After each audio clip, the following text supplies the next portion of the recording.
Late shove-its. A late shove-it is an ollie and then a shove-it on the way down from the ollie.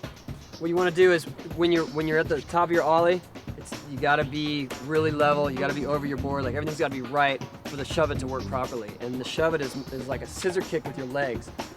You know, one leg goes one way and the other leg goes the other, and it's really tricky, but you got to keep your board flat because otherwise you're going to land on a board that's upside down or just not there at all. But we'll talk about mistakes later. So let's try some late shoves and, you know, old school. As you level out your ollie, kick your back foot towards your toes and start the board spinning. Simultaneously kick your front foot toward your heel and downward.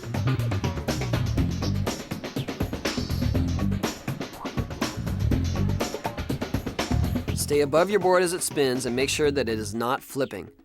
Set your feet on the board before it spins too far and lean forward as you land.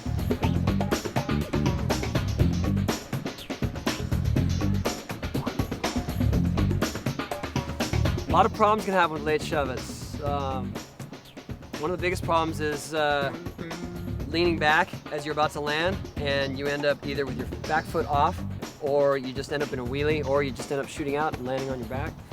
The way to overcome that is to just make sure you're really hovered over your front foot as you're coming down.